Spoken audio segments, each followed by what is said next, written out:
Coming up today, hoping to revive dialogue with North Korea over its nuclear weapons program. Senior officials from South Korea, the US and Japan are set to meet in Tokyo to coordinate their policies. Local manufacturers are feeling more confident than they have in a few months, but the impact of the MERS outbreak is still hampering business sentiment. Plus, researchers say the number of heat-related deaths in Korea is set to quadruple by 2030 because of a combination of global warming, an aging population and urbanization. Stay tuned for these stories and more.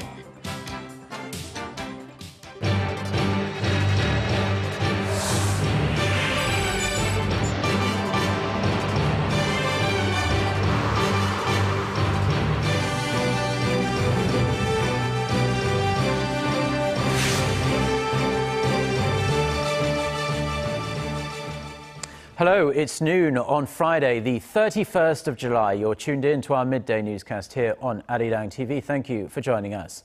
I'm Mark Broome. And we start with the renewed international efforts to coax North Korea back to talks on its nuclear weapons program. Senior officials from South Korea, the US and Japan are set to meet in Tokyo this afternoon. Buoyed by its recent nuclear deal with Iran, the United States hopes Pyongyang can be convinced to return to the negotiating table. Kim Hyun-bin starts us off. The deputy nuclear envoys of South Korea, the United States, and Japan will hold three-way talks in Tokyo on Friday to discuss ways to resume the long-stalled six-party talks aimed at denuclearization of North Korea. This latest meeting comes amid a flurry of diplomatic activity between all the members of the six-party talks, with the exception of Pyongyang. Kim Gun, South Korea's Director General for North Korean Nuclear Affairs at the Foreign Ministry, will join his Japanese and U.S. counterparts, Shigeki Takizaki and Sidney Seiler, in Tokyo. Seiler is the U.S. Special Envoy for the six-party talks and arrives at the meeting fresh from separate one-on-one talks with Kim and his Chinese counterpart earlier this week. Seoul and Washington have been stepping up efforts to revive the six-party framework following the historic nuclear deal the U.S. sealed with Iran this month. There have been increased optimism North Korea could be tempted to follow in Tehran's footsteps, but the regime has vocally rebuffed efforts for talks on its nuclear program over the past couple weeks. Following his meeting with Kim in Seoul on Monday, Seiler said the two sides will try to apply lessons learned from the Iran deal to bring North Korea back to the negotiating table. Both South Korea and the U.S. believe China, North Korea's closest ally, will put more pressure on the regime to resume talks. The six-party talks that involve the two Koreas, the U.S., China, Japan, and Russia, have been stalled since late 2008. Watchers say Friday's meeting in Tokyo will likely be used as a forum to coordinate the three countries' position on the North Korean nuclear issue before it's discussed at the ASEAN Regional Forum in Malaysia next week. Kim Hyun-bin, Arirang News. The leader of South Korea's ruling party has held talks with the UN Secretary-General Ban KiMoon on North Korea's nuclear programs and South Korea's role in the UN. Meeting at the UN headquarters in New York on Thursday local time, Ban told ruling party chief Kim Moo-sung that he is personally ready to assume any role necessary to contribute to peaceful inter-Korean relations and open dialogue with North Korea. Ban said he hoped inter-Korean ties could improve this year given the significance of 2015 being the 70th anniversary of the separation of the two Koreas and the 70th anniversary of the creation of the UN. The UN chief also asked Kim to ensure South Korea takes on a larger role in the international community, such as increasing the amount of its official development assistance. Former South Korean First Lady Lee Hee-ho, who heads to North Korea next week on a humanitarian mission, will fly north of the border on a local budget airline. Other than providing aid to North Korean children, Lee hopes to send a message of inter-Korean cooperation and reconciliation. Connie Kim reports. When former South Korean First Lady Lee Hee-ho travels to North Korea next Wednesday for a 4-day trip, she'll be flying with South Korea's low-cost airline, Eastar Jet. It's reported that Lee, the widow of former President Kim Dae-jung, has declined the North's offer to provide transportation and has made the decision after discussions with various South Korean airline companies. Medical personnel and about 20 people from the Peace Center established by her late husband will also be accompanying the 93-year-old former First Lady. To ensure that the delegation's trip will be a safe and comfortable one, we are verifying that the maintenance, cabins and flight are all well equipped. Lee's trip is mainly focused on providing aid to North Korean children. She'll be visiting children's hospitals and daycare centers in Pyongyang. There's been speculation that Lee might be able to meet with North Korean leader Kim Jong-un, but whether such meeting is to take place remains unknown. But what's certain is that Lee hopes the trip will be an opportunity to improve inter-Korean relations and promote cooperation. She's expected to convey the message that the two Koreas should uphold the June 15th Joint Declaration, which outlines inter-Korean reconciliation and economic cooperation that was signed by then South Korean President Kim Dae-jung and then North Korean leader Kim Jong-il. Lee initially expressed her wish to visit Pyongyang last winter, but the plan was postponed due to the cold weather and health-related problems. Connie Kim, Arirang News. South Korean manufacturers felt more positive in July compared to the month before, when the MERS outbreak and sluggish exports dragged sentiment to a 6-year low. The Bank of Korea said on Friday that its business survey index for July rose to 70, 4 points higher than June, and the first on-month rise in 3 months. The forecast for August stands at 70 as well. The central bank attributes the uptick to Korea's gradual recovery from the MERS outbreak and growing expectations for exports. That said, the index is lower than the corresponding figures in April and May, meaning businesses are still feeling a hangover from the outbreak that was first confirmed in late May. A reading below 100 means pessimists outnumber optimists.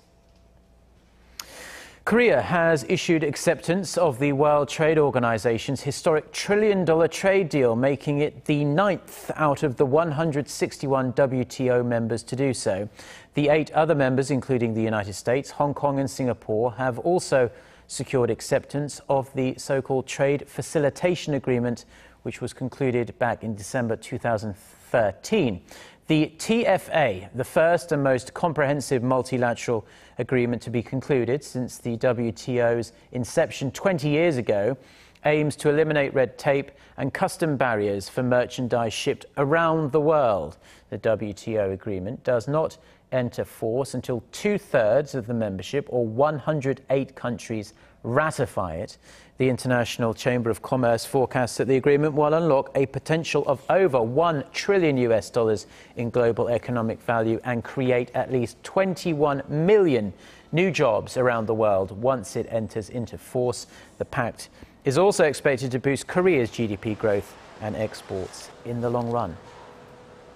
Now, earlier this week, Korea reported its first heat-related deaths of the year as temperatures began to soar as the monsoon season finished. But experts say the situation is going to get much, much worse if nothing is done to tackle climate change. Son Jung-in has more. When strong sunlight beats down on a city, the concentration of asphalt and buildings creates so-called urban heat islands, which can send the mercury through the roof during the hot summer months. A worrying combination of global warming and rapid urbanization in Korea has caused the average number of heat wave days in a year to rise from 11.2 between 1981 and 2005 to 12.7 between 2010 and 2014. On top of this, the number of tropical nights nearly doubled from 5.3 days to 9.7 days over the same period. So what will happen if this trend continues and nothing is done? Weather experts predict that with the continued emission of greenhouse gases, the number of heat wave days in Korea will surge 5-fold to more than 56 days of heat wave a year in the year 2100. Factoring in the aging population, the number of heat-related deaths in Seoul is expected to rise more than 4-fold from 100 during the 1991 to 2012 period to 450 in the 2030s. There's a growing number of people in Korea that are vulnerable to extreme heat. It's mainly down to a sharp increase in global temperatures, our aging society, and rapid urbanization. Experts say action has to be taken now to counter the fundamental threat climate change poses to the livelihoods of the people. 손정인, Arirang News. The U.S. State Department has reaffirmed that victims of Japan's wartime sexual slavery were trafficked by the country's military, describing the atrocity as a terrible violation of human rights. In a comment to Seoul-based Yonhap news agency, U.S. State Department spokesperson Katina Adams said Washington's policy on the trafficking of women for sexual purposes remains the same. She also urged Japan to handle the issue in a manner that promotes healing and reconciliation for all parties involved.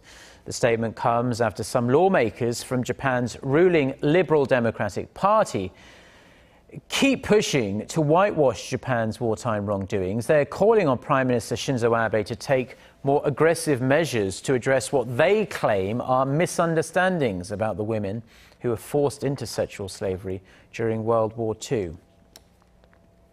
More than 200 South Koreans from all walks of life have arrived in Berlin after an almost 3-week-long train journey across Asia and Europe. During the course of their more than 14,000-kilometer journey, the passengers have been promoting Seoul's so-called Eurasia initiative. Han Dan reports.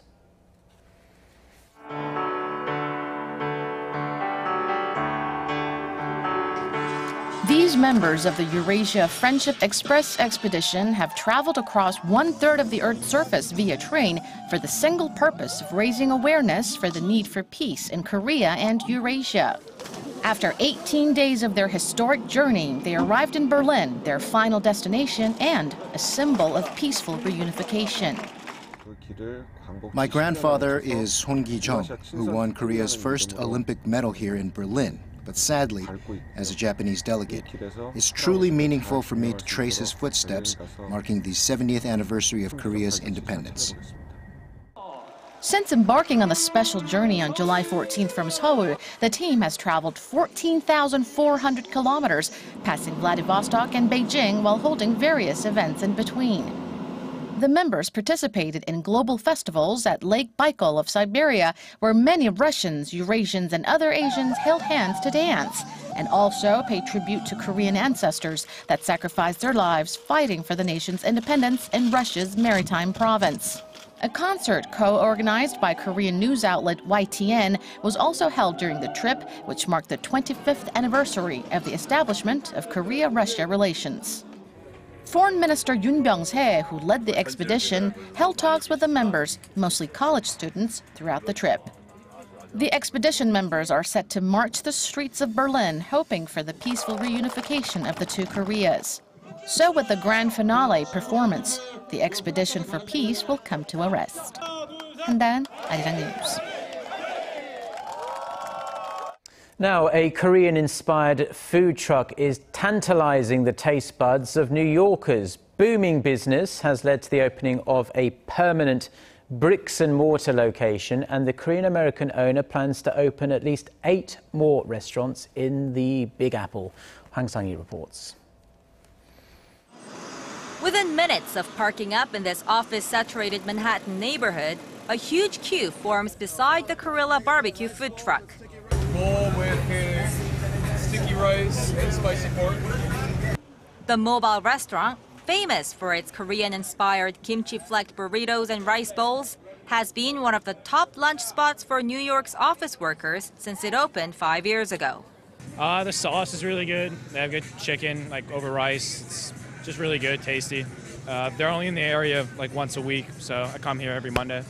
The hip tiger-striped food truck attracts many first-timers as well. I was just visiting with my daughter, and so I just checked out all the trucks, and this seemed to be more appetizing. Korea has 2 of these trucks rolling on Manhattan every weekday during lunch hour, and each four-wheeler sees about 250 customers per day. Success on the road led to the opening of a permanent location 8 months ago. Eddie Song, the man behind the booming business, says taking his college friends to Korean restaurants led to the launch of Korea Barbecue. And it was funny how the reason why they didn't love Korean food is because they haven't tried it. So at that point, it was just proof. Song attributes Korea Barbecue's success to the deliciousness of the food that also caters to the taste buds of New Yorkers. I think we are able to connect with New Yorkers and in general Americans and in general non-Koreans as a whole. Because they say if you make it here, and New York City can make it anywhere. So I think we're proving that right now. Going forward, Korea plans to open at least 8 new locations in Manhattan and expand into other cities like Boston and Washington, D.C. But of course, its signature bright orange trucks will continue to roam the streets of the Big Apple. Hwang Sang-hee, Arirang News, New York.